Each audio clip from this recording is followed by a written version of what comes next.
Good morning, everybody. It's Tuesday. Don't ask me what day I don't even know. It's Tuesday in August. It's been one of those days, you guys, already at 9:30. So yeah, so we're gonna do so it's casual conversations this month, and we're gonna be speaking to someone I absolutely love and adore, Miss Daphne Valcin. And so she's going to join us. And I'm going to get her, I'm going to add her. Hey, Yay! Okay. Hi, Daphne. hey, Janita. How are you? Doing fine. Good. Okay. All right. So, all right. So we're going to get started because I know I said 9:30. So, well, thank you so much for joining me today. You're welcome. My pleasure. So, casual conversation. So it's just casual conversation. It's just us, just kind of us talking. And I wish you were here with me on my couch because it would just be really fun, and us girls just kind of talking about what you do and how you are just helping people in your community, but just also helping people with like their business and stuff like that. So I'm not going to tell what you do. I want you to tell us what you do for your, can I say career? Yeah. Yeah. So what do you do? So I am so excited to be here because I love Janita, and I just told her a few days ago that she's one of my favorite people in the whole wide world. So I am a certified life coach that focuses on career and business coaching. I'm also a professional speaker. So when it comes to my clients, my business clients have 10x their revenues as a result of working with me on more than one occasion. And some of my career coaching clients have gotten their dream jobs through resume prep, interview prep, but also mindset preparation. And then in terms of life coaching, clients are basically moving forward in whatever goals that they have through us action planning together. And Okay. me holding them accountable to implement whatever it is that they're doing. So, professional speaker and coach is who I am and what I love to do. Awesome. So when you were talking about like just career coach, because I don't think that I really knew, um, there's certain aspects that you do that I know, and then there's things that I don't know, right? So career coaching, when you said that, I thought about like college. Do you work with college students or people like fresh out of college to help them get, a job? Is that something that you do? Yeah, so my clients, the oldest career coaching client was probably in her 60s, and Okay. the youngest career coaching client was a high achieving student and graduated from college, top of his class, in basically computer science. But a year out of school, he still hadn't had a job. After we worked together for a few months, he had a job making more than I ever made from a full time position. Oh. What he needed was a combination of interview preparation, but also mindset work to build his confidence. So Mm. after we worked together, and this happened with a few clients that year, he got his first girlfriend. And a few Okay. later had like booze, or they got married, they were Yeah. proposed to, because it was about what he was feeling and what he felt about himself and what he didn't realize was true about himself in terms of how Mm. amazing he was. So once he was able to communicate that in an interview, got a job, but then he was also able to get a boo. A boo So thing. Boo he was, things are nice. you said, Boo things are nice to have. they're Like not when you're married, but you know what I'm saying? Like, let me clear that up. agreed. Okay, okay. Y'all know what I'm saying. Okay. Okay, I like that. So I think about this. So I'm for those that don't know, I'm a military spouse. And one of the challenges with the military spouse is that we always move. We're always moving. Our resume is always changing. And so you kind of get to a point where you're like, why am I working? Because it just doesn't make sense. But then eventually your husband gets out of the military. And you're like, but now what? And so I really could see the benefit of, working with you or someone like you for like military spouses, because it's like it's a 10-year gap between our last job and now we want to go back, or maybe it's 15 and we don't know where to start. but we volunteered and we've done so much stuff and we have the skill set, but how do you translate all the things that you're doing into, or that you've done onto a resume? Because you feel like when you're not getting paid for it, that's not really a job. Like it doesn't qualify, you know? So you also help with resume, like you can help with resumes, everything basically, because you said interviews, correct? Yeah, so I wanted to try to figure out how I could put what I do into three um, categories, right? Into buckets that make it clear to communicate when it comes to career coaching. Mm-hmm. And the three P's are purpose, pursuit, and preparation. So when it comes to purpose, so an individual who has a lot of different, I just had a client like this. She had worked on a cruise ship. She did a whole lot of babysitting. Then she was working at a store, doing some work in the store, just all kinds of different things. So I help some clients put it all together to figure out, well, what are your gifts? And then how do we communicate that? Once we figure out what are your gifts, how do we communicate that on paper in an interview? But Mm-hmm. then so based on your gifts, what kind of job should you be pursuing? And what kind of jobs would you be a shoo-in for because you may not know it yet? So your purpose and then the pursuit. So hundreds of people are applying for the same position now. So what my clients are learning are what are non-traditional ways for you to get in to Mm-hmm. whatever it is that you're looking for. And what I noticed with military men that I've worked with and women is that I didn't realize it's kind of complicated to understand how to apply for a job. There's a whole process to it in terms of reaching out to people, what your follow-up strategy is, after you've sent in your application, what your follow-up strategy is after you've interviewed, and then also how to use networking, because networking really isn't a thing in many circles. Right. So the pursuit of a job in non-traditional ways, I think a stat is like 60 or 70% of jobs are from networking. Hmm. So we talk about the pursuit and we get strategies down for how to do that. And then the last thing that I work on is preparation. So that's interview preparation, resume preparation, all that good stuff to the Okay. client. So yeah, civilian wives. Yeah. My husband, I'm not my husband, sorry. My brother is a veteran. He was in the Marines, but once a Marine, always a Marine. So he's a Marine. Yes, always. Yes. And then I just have interacted with a number of military folks, and of Yeah. course, Janita's a military wife. So yeah, military folks and their wives, or people who have just been moving around a lot and had a lot of different positions, Mm-hmm. will help them too. So, what is? I mean, do you have an ideal client? I hesitate. Who I don't. Do you have an ideal client? Yeah, my clients are usually social change agents, meaning Mm. they're people who like to give back. So whether they're career changers, like the person I said, babysitting, uh, Yeah. she was doing some personal assistant work. She was doing the cruise ship thing, activity. She likes to give back. A lot of my clients do in different ways, whether they're in their 20s or their 60s. They're pursuing a career or a business vision or a vision for their lives because of their what they feel is their mission or their purpose, even if they can't communicate what that mission Mm. is. So that kind of person, a lot of my clients are very spiritual in some sense. So Okay. whether they're Christian or they're very passionate about doing something because it's associated with a greater mission Mm-hmm. them.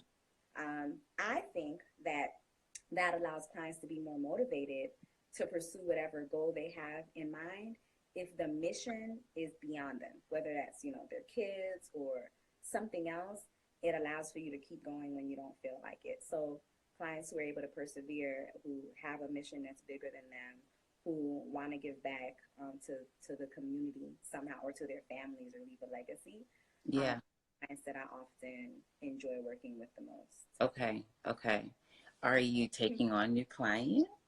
I'm always taking new Always clients. taking. When I say, yep. So I have currently, last time I counted, it was 55 clients, which is a lot of clients. Yeah.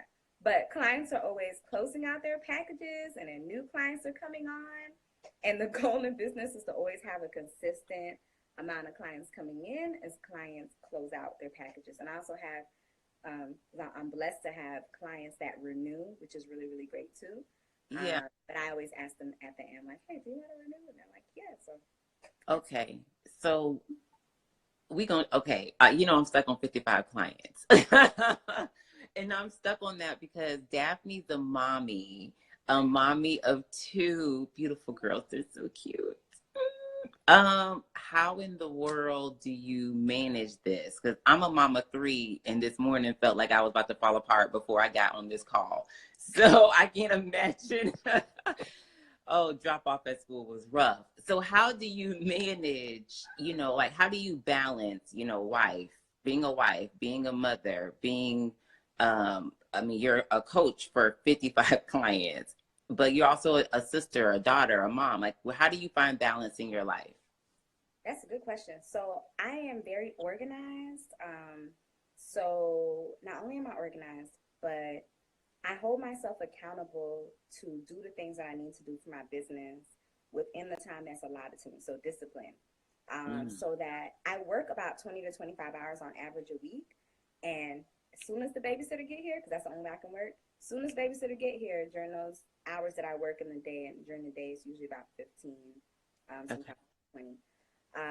When she gets here, I get to work just like I'm working for somebody else. Somebody once said, "Give your business the same respect you would give your full-time job." That's good. Yeah. Worker for other people, I did really well. So 8 o'clock, okay, I need to get my marketing together. I'm working on my marketing. 8:30, client call the client on time. 9 a.m., I need to do my finance and accounting. I'm doing my finances and accounting for my business. 9:30, another client call. I'm doing a client call. So when I first started my business, though, because I got to be real with you guys. Yes. I'm tired. I'm going to take a nap. And I took a nap. I didn't have kids either. I was like, I'm going to take a nap right now. And the house needs to be clean. Let me go ahead and sleep up. Yeah. So I'm making hardly any money in business, and I didn't know why. Part of it was that I didn't really know exactly what I was supposed to be focused on in my business during that time. And over the years, I've learned what I need to do during that time in order to be able to maximize the return on my investment of time. But the other part was I wasn't disciplined. I was distracted. I was like, I need to wash these clothes. I need to clean this house. I need to take a nap. Now let me organize my files for my business because I need to be organized. When you get the business. My time. And then I also learned, so my calendar is color coded. There's colors in there that signify I'm playing with the kids. I'm going out to reading time with them. There's colors that signify date night. There's colors that signify self-care. There's colors that signify marketing, that signify professional development.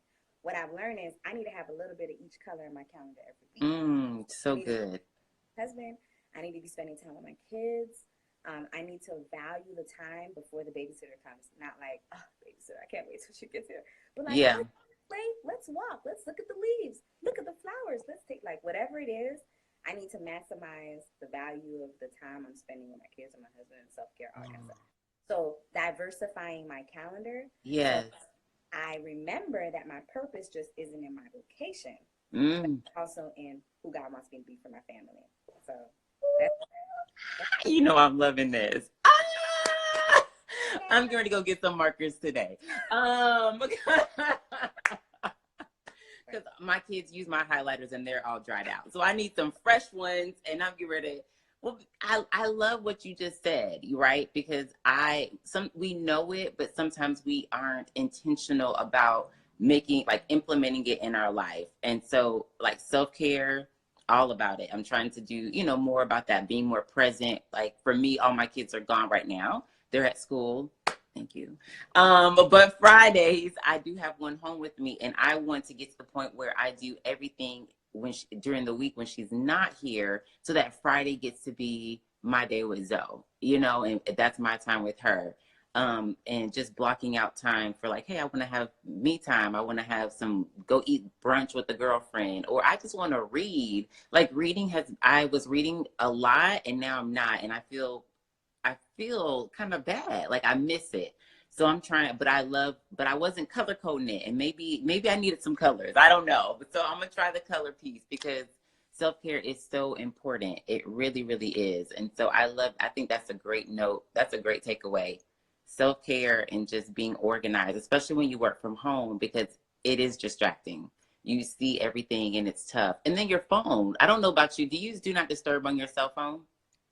No, but I just put it down and put it away from me. Okay. Yeah, that phone I do not disturb, or I turn it face down, put it on silent. so that it doesn't vibrate. So I think it's important to find a way to clear the distractions so that you can focus. Absolutely. Can I I share love something? that. Yeah. Yeah. So I had one client who came to me. She was making $3,000 in revenue, but she also had 3,000 in expenses. So she was Oh. really struggling when she came to me. And then 3 months into working with me, her revenues went to $20,000 on average per month. And now Mm-hmm. working with me, it hit 52,000. But on average, it was 20,000. So it was it was exceptional. But I always say it because it's great. Yes. But let me tell you something. So I worked with her on mindset, sales, marketing, all that kind of stuff. But one of the biggest shifts was in her time management. It was Mm. getting rid of distractions and spending her time doing the right thing. So for some of us, if we're entrepreneurs, especially, the distractions are costing us, like Mm. literally costing us when it comes to business. And then to your point, because I think this is even more of a valuable point, someone told me before I had my child, this is not always possible, okay? Mama's not mom shame, this not always possible. But she said before I had Jasmine, my first, she said, do your business and spend time with your child, but not at the same time. Oh. I was like, oh snap. She was a seasoned mama. Let me tell Yeah. you, Jasmine, as I was growing my business, I used to be like, Jasmine, can mommy use a laptop? I had a little ergo. I'm trying to put my arms out so I can reach over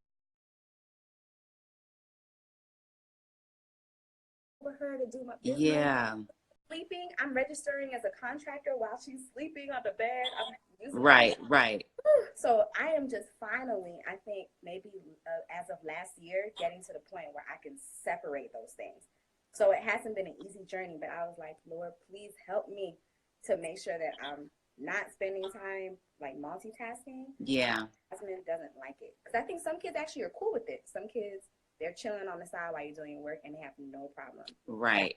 I told Janita this, Jasmine is not about that life. She Yes. is not Yeah. happy when I'm Especially if your child is a quality time love language child, like that does not work. Like I think that they sense that you aren't really giving them the full attention and they want it, right? They want that attention. So I think that that's a good takeaway for stay at home moms, dads, or even if you're not staying. How about when you come home from work, being able to just put work down, put work down and engage with your child and interact with your child, for a few minutes, and I know we want to go and however that looks, however it works, if you need to go and decompress and then come spend some time so that you can be fully present with them, whatever that is. But I think that's just really important, even for your spouse. So maybe you don't have kids, but just being present. I mean, even on date nights, I know we're kind of like all over the place, but I think that this what we're talking about applies in all areas of our life, in all aspects when you're with people. And I was thinking about, it's so funny we're talking about being present with people because I was talking with someone early this morning about, I have a friend who's just phenomenal at being present. And you can see the intentionality behind her, like interactions when we are there, like the phone is put away.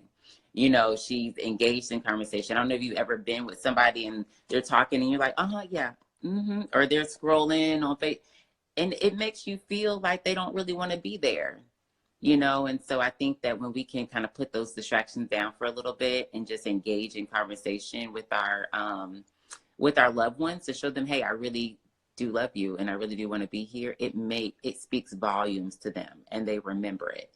I don't want my kids to be like, my mom was always on her computer and she was always on the phone. I don't want them to remember that. I want them to remember that I worked. I did what I had to do in order to build my business, but I want them to also say that, but she made time for me. And so I think that that's very important, especially as an entrepreneur. It is hard working from home because it's just you sometimes in the beginning. So absolutely. Yeah, I love it. That's good. Yes. One thing that you mentioned too, because you said I'm a daughter, and I realized my friends who are at this age, we're at an age where we have responsibility to our parents at times. Mm-hmm. Even the parents who they young and vibrant. My mama, she's young, vibrant, energetic. Love mama. Yes. About 10 years down the road, what is going to happen, or some messaging. So yeah, Yeah. technically, what happen, and what do I need to do to help? and be a blessing to her and spend time with her. But then I'm also responsible for these kids. Mm. I'm responsible for giving my husband time. So I think it's just really important to be intentional around trying to give time Yeah. to everybody who needs it within reason, right? And then Right, right. self-care for yourself. So Yeah. I think that I was getting ready to just talk about self-care again too, because that I think it's women. I don't know. I would be interested to maybe talk to some men. I don't know how if they struggle with time with self-care like women do, but I feel like as women we really do. um it's a struggle. And in some of the last book clubs that we did, this was a topic that came up where you feel like the responsibility. Oh, you there? oh, sorry. Oh yeah. Oh.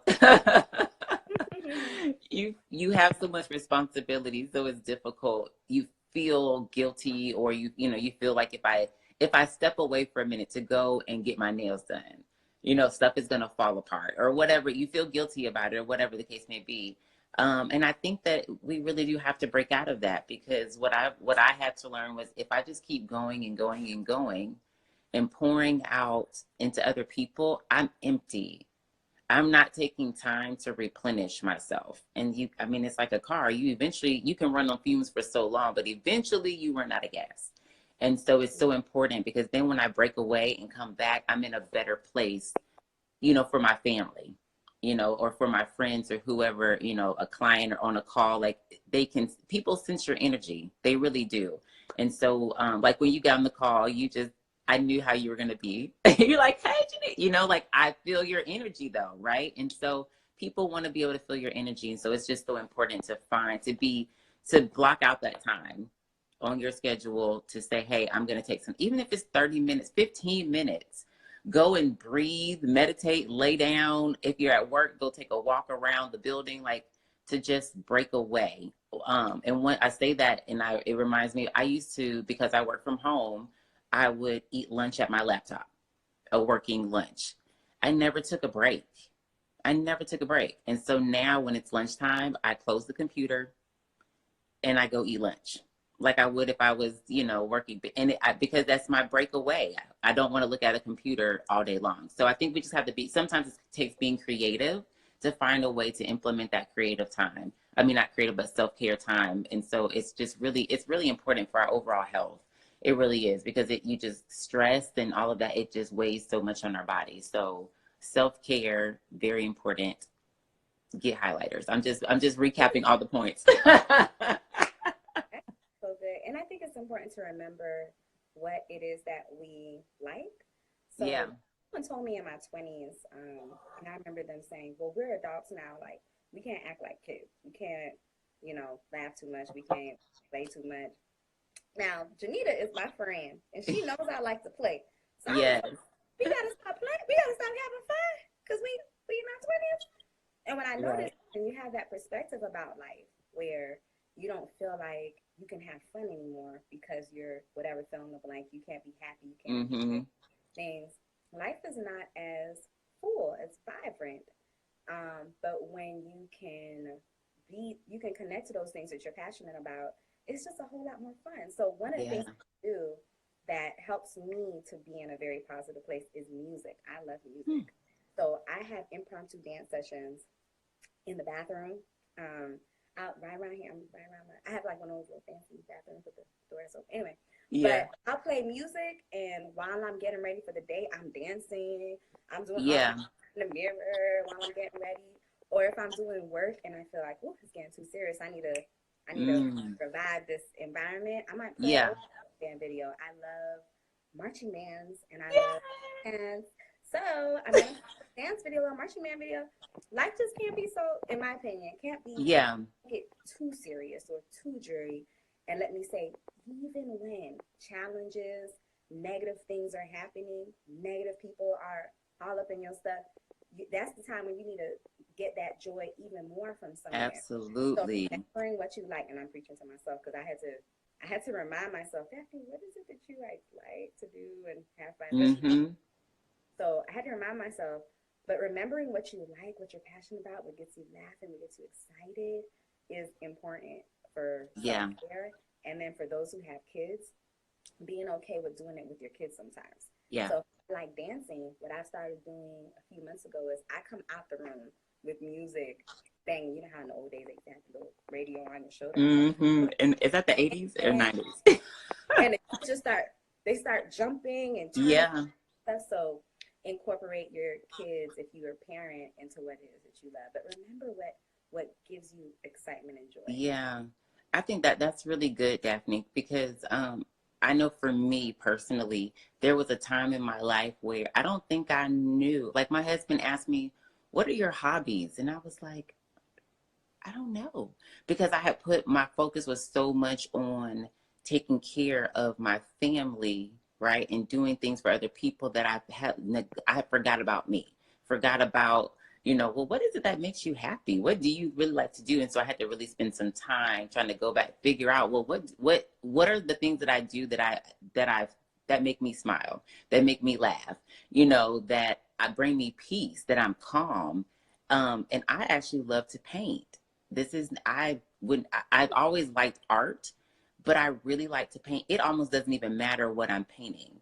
It is, I don't know if it's just the me in this in the strokes of a paintbrush, or just I can zone out, but I do also love being able to be creative. And so but it took me a while to get to, but now I can really say that I like that. I can tell you the things that bring me joy, that bring me peace, that relax me.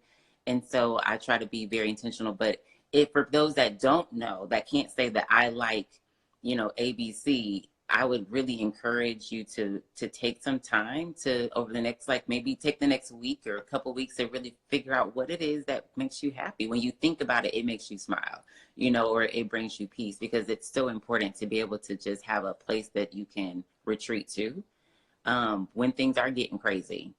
Yesterday was kind of an interesting day. It wasn't really crazy, but it had some challenges for me. And journaling has been a new go-to for me. No, it may not be as exciting, but it's relaxing for me. I get to just kind of, put it all out there. But I also love to doodle. So I journal and then I start drawing around the pages, and but I really enjoy it. So finding the different things that you can do in the midst of a stressful situation. But I love the dance as well, Daphne, because I wish that I had been blessed with a singing voice. I mean, but God knew that I probably would have just been too much to handle. But I love to sing. I love to just be in my house and act like I am giving Beyonce a run for her money. And we just dance. I just dance and I sing. And I do think that children are a great example of that. They're just so free. They're so free. They love to have fun. They love to play. And I used to take my kids to the playground and watch them play. And then one day I was like, I'm going to play with my kids. And it was great. And I love swinging. And I just love being, and I think we just got to tap into our inner child again. Because for whatever reason, we tend to lock them up, right? As we get to a certain age, we forget about that part of our life and that freedom and the laughter. And we get really serious. And life is serious as you become an adult. But that doesn't mean that we can't have fun, that we can't laugh, and that we can't create moments, right? And with ourselves, with other people, with our kids. And so I love what you have to say about that. So encouraging everyone to embrace their inner child sometimes, right? Yeah, I love it. So I know we kind of been all over, but as far as, so let's say someone was interested in possibly being a client with you. What does that really look like? What type of time commitment is required when it comes to working with you? So there are two ways that I work. Well, actually, like three. When it comes to the time frame that I work with clients, usually the packages are 3 months or 6 months. But the three ways in terms of length of time are, we're either touching base every week for 30 minutes a week, and that's for people who really want consistent accountability. So that client who went from 3,000 to 20,000, she wanted consistent accountability. She treated me almost like a de facto like business partner. So she checked in a whole lot that was going on in her business and also around her thoughts. So for some people, they like that 30 minutes every week.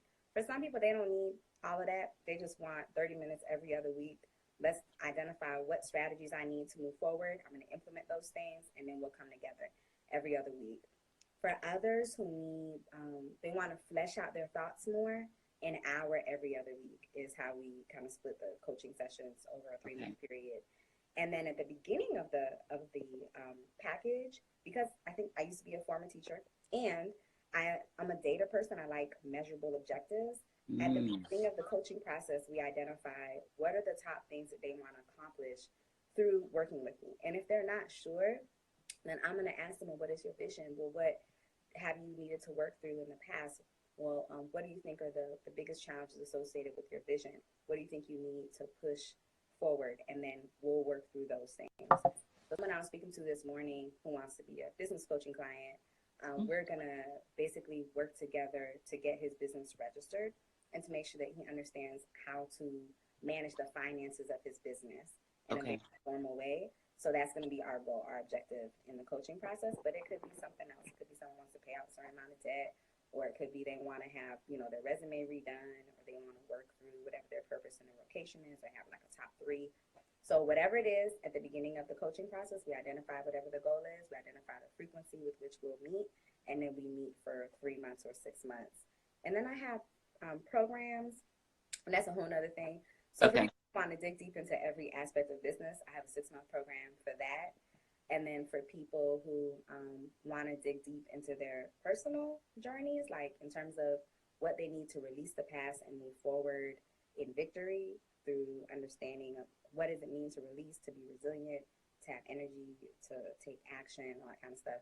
I have this program based on the idea that we reap what we sow, and sometimes we're sowing things into our life, and we're reaping that, and we don't realize that what we're sowing is not being a blessing to us. So I'm working in that program, and I love that program too. And I do all those one-on-one instead of based on where I've moved with my business. I just really like one-on-one even more. So people work through curriculum in the REAP program or my Business Launch Bootcamp program. So in a nutshell, and I don't to make it not overwhelming for people, we do a discovery session before they even decide yes or no to work with me. The call is completely free, and then I basically help them to see what I think they should do in terms of a package, and then they get to choose whatever it is works for them. So they can do a complimentary session or a discovery. You said discovery call. Is that what you call it? A discovery call to see what would work best. Have you ever met with somebody and it wasn't a good fit? Yes. And sometimes it's not. I might say something like, let me give some examples. If they're trying to start a business, but they have no idea what they want their business to be, I don't think we should work together. Because I would be taking their money, and I would feel really bad about that. I try to be a person of integrity. I don't think it's a great use of their time to learn about business with me and not be having a business idea they're working on. Gotcha. There are free resources. So sometimes on a number of calls, I actually will give people free resources. I'm like, go here first. Go there, work with this free consultant, do this free thing, because I have a whole bunch of free resources that I give clients. I don't think we should work together at this time, but use a free resource, and then if you feel like you want to come back, you can. And then for some clients, when it comes to life coaching, I feel like they might need to do something deeper, like therapy. So the difference between coaching and therapy, we're focused on present and future for the most part, right? Most coaches who are certified life coaches. So I'm like, how can we move forward? What actions do we need to take? This thing happened last week. How could you have approached it differently based on what we're working on? But for therapy, it's something happened in the 90s, in, the early 2000s, in your youth, in your marriage.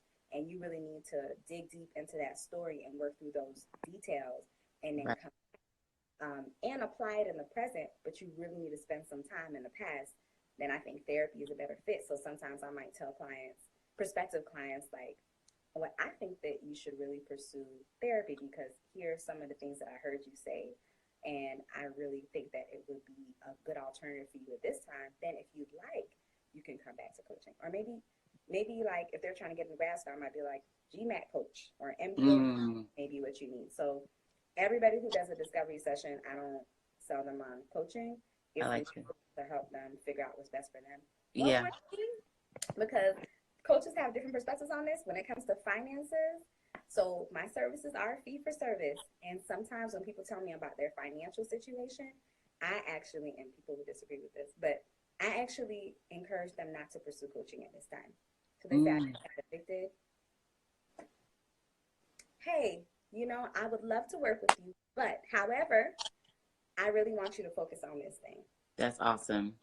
So I just feel like it's, for me, and I understand people have different perspectives, I feel like it's the best thing that would allow me to feel like I'm doing the right thing.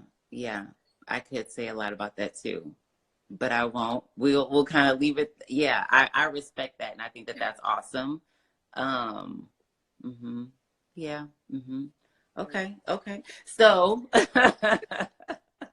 oh man, I think we're over, but we're gonna have you back because I didn't even get into you doing motivation, like what you do with motivational speaking. You know, who you talk to. I know that you are involved a lot with youth.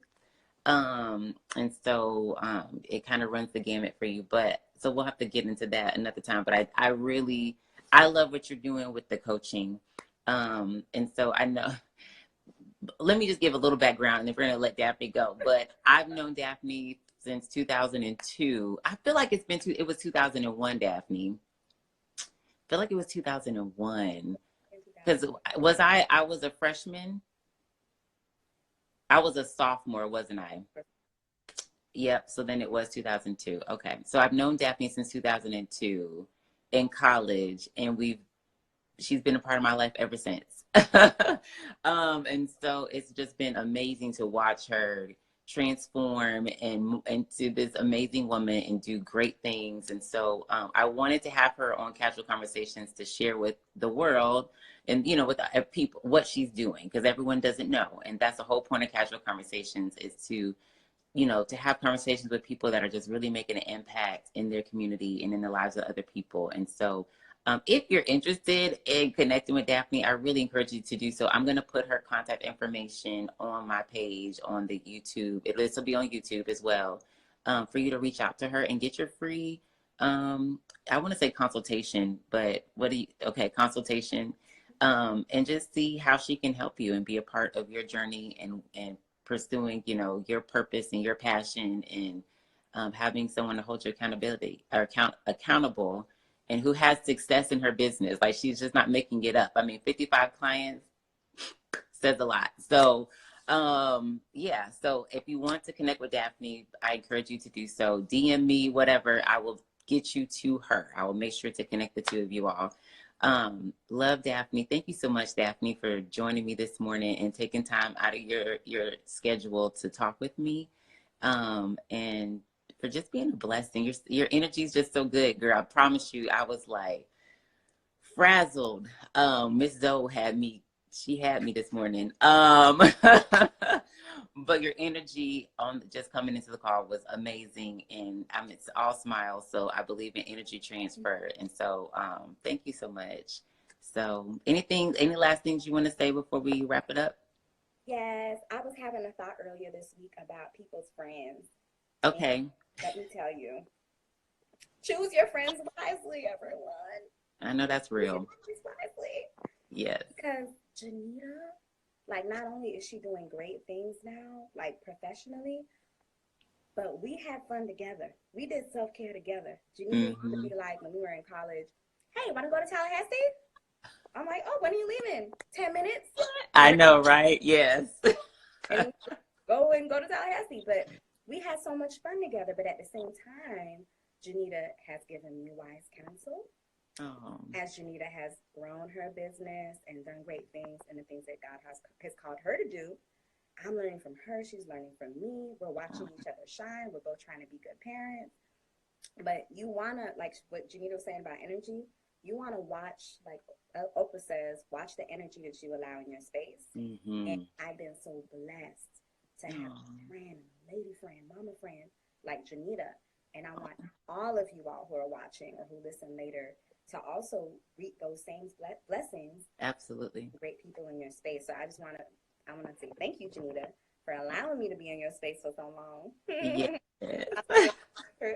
for so long. Yeah. And all of you all to make sure that you have a great circle as well. Yeah, absolutely. Oh, I appreciate that. Thank you so much. Hashtag tribe. You are definitely on my tribe. You got my 6, girl. That means you got my back. All right.